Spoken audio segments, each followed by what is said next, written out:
যৌথ পরিবার না থাকার কারণে আমাদের প্রতিটা পরিবার ধ্বংস হয়ে যাচ্ছে। মা বাবাকে বৃদ্ধাশ্রমে রাখতে তারা বাধ্য হচ্ছে। কোনো কৃষক, কোনো তাঁতি, কোনো জেলে, কোনো দিনমজুর, কোনো মানুষের বাবা মাই বৃদ্ধাশ্রমে নেই। শুধু আছে বৃদ্ধাশ্রমে যারা ডাক্তার, ইঞ্জিনিয়ার, অ্যাডভোকেট, অনেক বড় বড় যারা হাইলাইটের লোকজন আছে, তাদের বাপ মা শুধু বৃদ্ধাশ্রমে। যারা খেটে খায়, দিনমজুর, কুলি, তাদের বাপ মা কখনো বৃদ্ধাশ্রমে থাকে না। এটা নিয়ে আমিও নিজে নিজে গবেষণা করি। আমার গ্রামের যত মানুষ আছে আমি দেখি তাদের যারা মানে এরকম লেখাপড়া শিখে উচ্চ শিক্ষায় শিক্ষিত হয়েছে, তাদের বাপ মায় অবহেলিত। একক পরিবার হওয়ার কারণে ঢাকায় বা বিভিন্ন জেলা, বিভিন্ন যেখানে মানুষ বসবাস করতেছে, মানে বাপ মা ছেড়ে এখানে স্বামী স্ত্রী বসবাস করার কারণে এই যে মানুষের যে বাপ মার প্রতি সহানুভূতি, ভালোবাসা, এই ভালোবাসাটা নষ্ট হয়ে যাচ্ছে। আমরা মা বাবার কাছে থাকলে মা বাপ যে আদর ভালোবাসা দিতে পারতাম, সেটা দিতে পারতেছি না শুধু একক পরিবার থাকার কারণে। ঢাকাতে আসি, ঢাকাতে মানে স্বামী স্ত্রী থাকি, এখানে কোনো দয়া মায়া নাই, কোনো ভালোবাসা নাই, কোনো আন্তরিকতা নাই। তার কারণে আমরা আজকে বাপ মাকে বৃদ্ধাশ্রমে দিতে বাধ্য হচ্ছি। কারণ তখন ভাই ভাই পৃথক হয়ে যাচ্ছি, ভাই ভাই যাদের মধ্যে সংসার বড় করতেছি, বড় করতে যায় বাপ মা অসহায় হয়ে যাচ্ছে।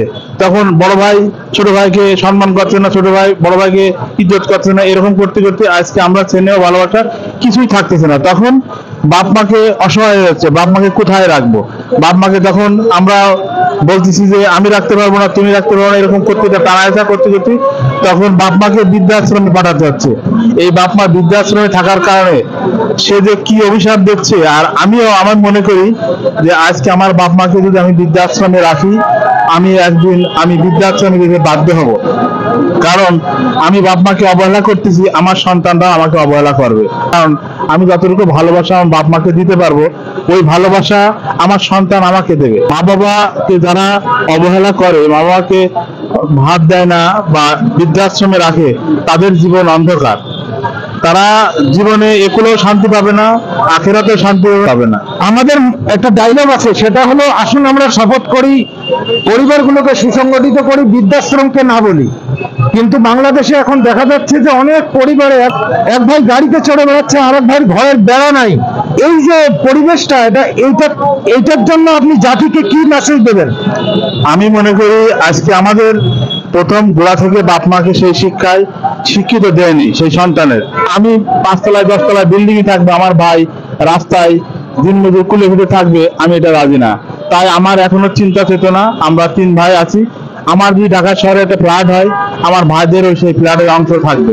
আমি সেই শপথ নিয়েই ঢাকাতে আছি এবং চেষ্টা করি, এবং মানুষকে মেসেজ দেওয়ার জন্য চেষ্টা করি, মেসেজ দিও যে আমরা সবাই মিলে যদি সুখী হতে পারি, সবাই সেলিব্রেট করবে।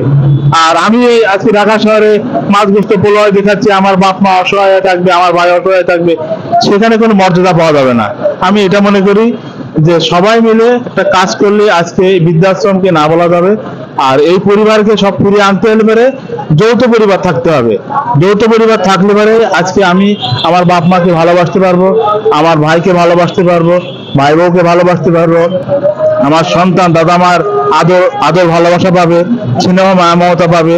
সেখান থেকে আর কোনো মানুষই বৃদ্ধাশ্রমে যাবে না, এবং বৃদ্ধাশ্রমকে তখন সবাই ঘৃণা করবে। আমি এটা মনে করি।